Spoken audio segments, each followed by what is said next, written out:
So good morning, everyone. See, we've had a chance to grab coffees and get settled. It's my pleasure to welcome you to Edmonton's 2018 Research Symposium. My name's Jarrod Bayne. I'm Chief Strategy Officer with Homeward Trust Edmonton, and we are very pleased to see all of you here today. It's really inspiring to see this level of commitment and interest around research, evidence, and evaluation. And you know, you don't see that everywhere. I'd like to acknowledge at the start that we are here together today on Treaty 6 territory, traditional meeting ground, gathering place, and traveling route for the Cree, Saulteaux, Blackfoot, Métis, Dene, and Nakota Sioux peoples. And we acknowledge the many First Nations, Métis, and Inuit footsteps which have marked these lands for centuries, and the wisdom of those traditions. And in that spirit, and to help us set a good tone for the day and start with the best of intentions, I'd like to invite Elder Gary Masseuse up to stage to start us with a prayer. Thanks.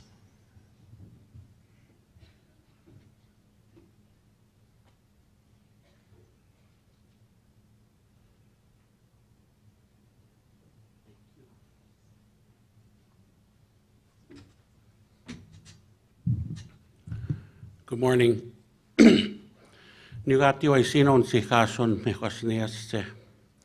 name is Gary Masseuse, but I also have two spirit names actually, Red Rock and Four-Legged Human.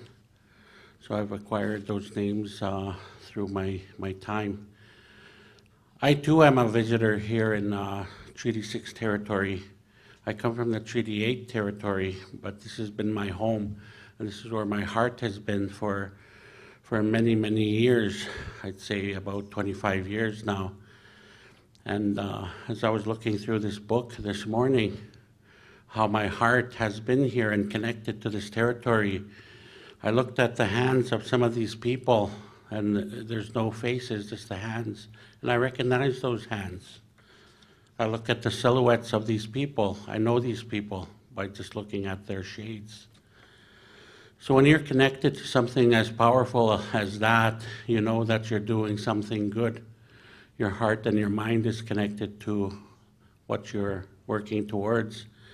And throughout the years that I've worked with Homeward Trust and ending poverty in Edmonton, I know that we're on the right path because all our hearts and minds are connected as one to be able to meet the challenges that lie ahead. So I always say that you all do Creator's work, no matter how you look at it.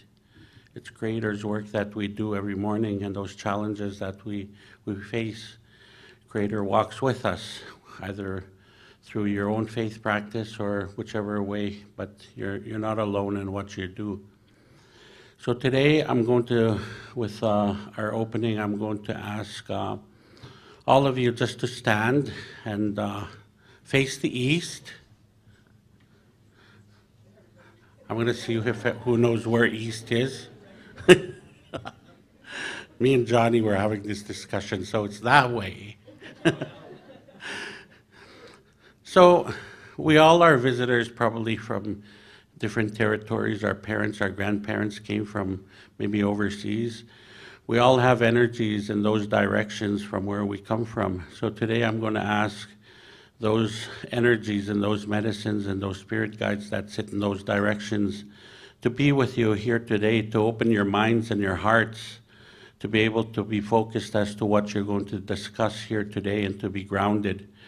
So as you do this exercise, you will feel in your mind or in your head, all the little feelers or sensors are going to be opening up as you take in those 4 deep breaths. So as I say the direction, I want you to face that direction and take 4 deep breaths and take in the energies from that direction, if that's where your heritage and your bloodline comes from, that direction, to ask for that strength and for that guidance. And then we'll change over to the south, west, and then the north. And as we face those 4 directions, I'm going to say a prayer in my own language, and as you do that exercise, so when I say east, we'll face the east and take in 4 deep breaths and then blow out what's not good, what's weighing you down today, all those treasures that you might be carrying. We need to be here 100% if it's possible, but to just put things aside for now and just focus as to what's at task right now today. So to the east,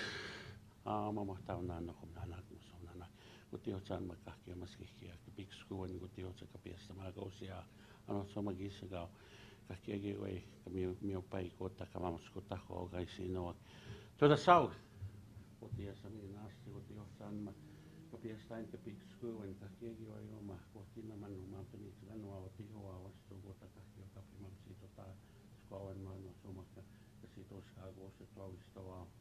to the west,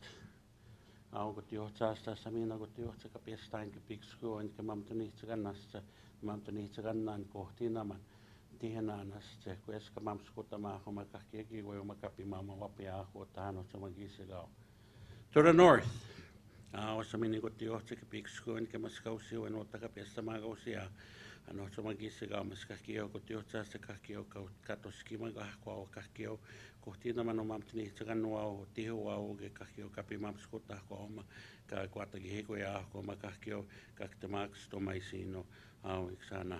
Hi, hi. So have a good day, and yeah, so thank you very much. Hi, hi.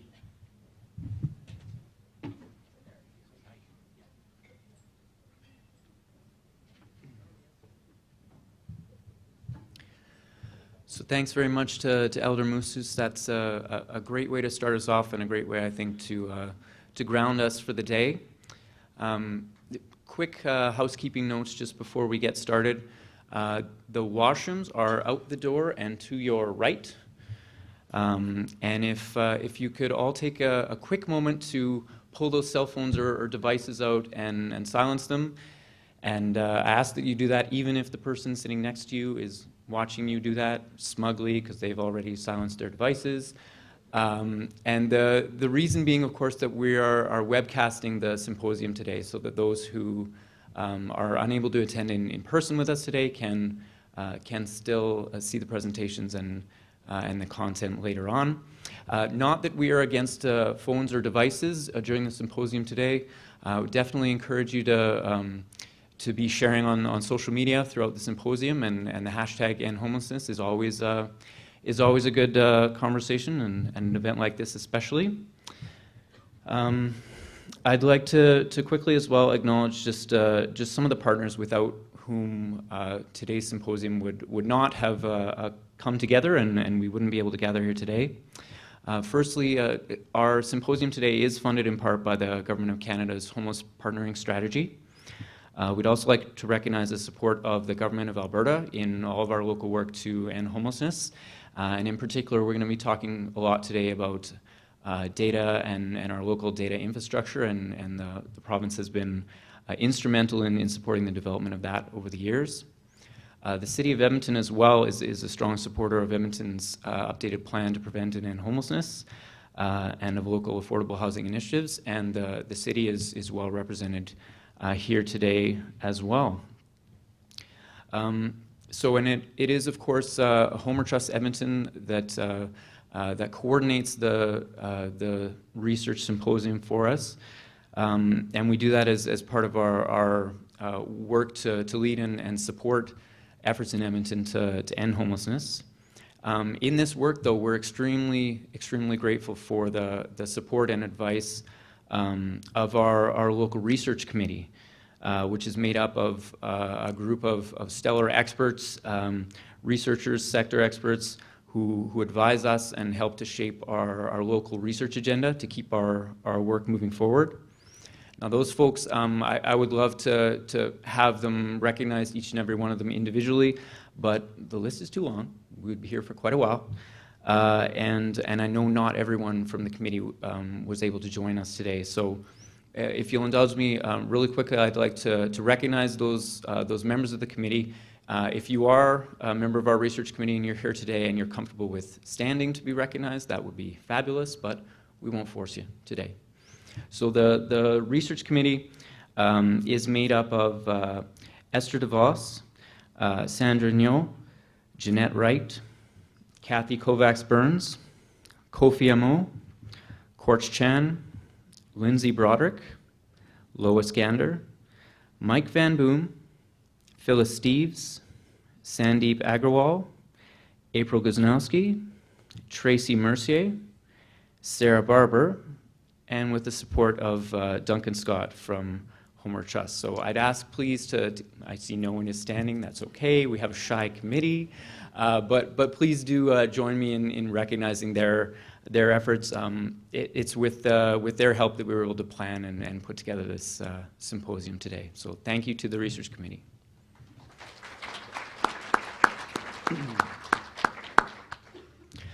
So, and with the help of that group, we've of course been able to put together a stellar agenda for you today.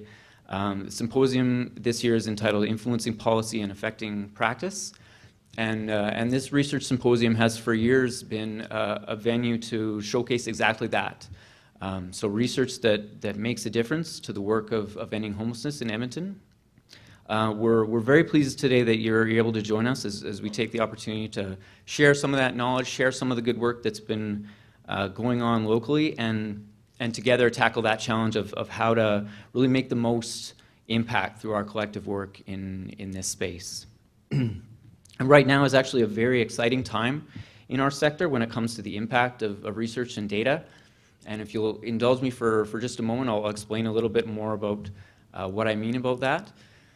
So first of all, of course, last year, and for any of you who are living in a cave and maybe missed this fact, Edmonton released an updated plan to prevent and end homelessness in 2017. And in doing that, as a community, we really doubled down on an approach that's been grounded since the beginning of our 10-year plan in Edmonton in evidence and data that continue to inform our work. Back when the original 10-year plan was first launched, there was a body of evidence around Housing First, and most of it from elsewhere and from in the States. And you fast forward to today, and we're in a place where we've really backed that up and deepened it, and we have almost a decade now of local evidence, local data, and local research that is built through successfully implementing Housing First interventions in Edmonton. So if you haven't had a chance to check out that updated plan to prevent and end homelessness, there are some copies outside at the registration desk, and of course at homewardtrust.ca. And as we implement that plan, Edmonton is also committed that our plan will be a living plan, and has really put a stake in the ground around data research and lived experience, continuing to shape our understanding of local needs and of what works and what doesn't in our efforts to address homelessness. So in doing that, we're constantly innovating and course correcting, and that kind of evidence-driven decision-making is more important to our work, I'd say, than ever at the moment. So at the same time as we're in such a strong position locally, I think, to be having this conversation today, there are also things happening nationally and internationally over the last year or so that have really elevated, again, the importance of data, of evidence, of research. And a number of those initiatives have actually tapped Edmonton as a leader in this space. So one example is in 2017, Edmonton was announced actually as one of a select few communities in the world named as a vanguard city in a global street homelessness campaign that's being stewarded by the Institute of Global Homelessness. And that's actually a pretty big deal for us in this sector and this space. And as a vanguard city, we'll not only be pursuing an aggressive goal of tackling street homelessness in Edmonton by 2020, but also part of the deal is that a vanguard city acts as a leader for other communities across the globe in being able to demonstrate and evaluate successful interventions and what works, so that communities across the world can be following in our footsteps. And if anyone is interested in more information about that campaign, ighomelessness.org is the website. That's the Institute of Global Homelessness. Quickly as well, Edmonton has been a leader within other really important national and international movements over the last couple of years. And two really strong examples of that, we have an initiative called Built for Zero, a collection of communities across North America who are really working to up our game in this sector. As well as, of course, we've been a really strong supporter of the 20,000 Homes campaign across Canada. And both of those initiatives are really about upping our game as a sector, and they've really elevated the importance of data and of real-time data locally, of an approach that's really based in evaluation, in improvement science, and testing initiatives and what works, so that those things can be scaled and shared and really raise our game nationally. So in this space, I guess, where we're seeing more and more emphasis on robust local data, on systems thinking, on demonstrating the impact of our local interventions, it's also important to recognize that there's a lot of activity nationally. We have a national housing strategy that has been announced with an aim of reducing chronic homelessness across the country by half. As well as a part of that, we anticipate very soon a federal release of a new national homelessness program entitled Reaching Home. And when Reaching Home is announced in the months to come, we fully expect to see that strong emphasis that's been building nationally on the importance of coordinated access, of strong local data systems, as well as an approach that frankly builds on years of success in Edmonton and in other leading communities across the country in implementing a housing first approach to ending homelessness. So as I said, lots of reasons to be excited about this space right now, lots that's happening not just locally but outside of Edmonton as well, that's really upping the attention and the profile of this kind of work. And so, in that space, I think we've been able to put together a stellar agenda today, and some really sort of insightful discussions about how research really can move that needle and advance our work, whether it's policy, practice, and locally and beyond. And I'll just, sorry. Working the slides at the same time as speaking is sometimes beyond me. I will just really quickly take you through that agenda. There are also copies on your table and at the registration table as well. We'll be kicking off this morning, of course, with our keynote presentation from Dr. Lena Turner, whom I'll introduce in a moment, who will give us a really great overview of some of the journey to where we are today as a community and as a country in this work. Following that, we'll be actually getting you up out of your chairs a little bit so you don't set into that sort of conference mode where it's almost a coma. And we'll be inviting you actually to engage with some of the showcased local research that's been going on and offer some of your own ideas and insights as well. Later this morning, we have a couple of really intriguing presentations, one from Crystal Jenner from the City of Edmonton and one from Dr. Kathy Scott. And that'll be, I think, a really great opportunity. There's a couple of different perspectives on the use of research and evidence in there, first from a policy point of view and then in terms of influencing practice. You'll notice that is a small change in our agenda today. Unfortunately, due to the responsibilities at City Council today, Councillor Walters is unable to join us, but we are really thrilled to have Crystal join us in his place. Crystal's the Director of Housing and Homelessness with the City, and so we'll have really content that's really on point to our discussion today. Following that, of course, we have a packed afternoon. We'll start with a number of breakout sessions, and the intention there is actually to get you really involved in discussions and to be able not just to sort of receive presentations, but to to have dialogue with one another about a range of issues related to research and data. In addition, this afternoon we'll be featuring a moderated panel that explores the issue of how data is collected and used, and including a lived experience perspective on that. Later on today, we're very excited to be premiering a short documentary created locally about hidden homelessness. And we will be rounding out the day with Jody Stonehouse and a bit of a call to action for all those of us involved in doing and supporting research. So as you can see, it's a really full program. It's going to be a great day, and I, for one, I'm really excited about it. I guess let's dive right in.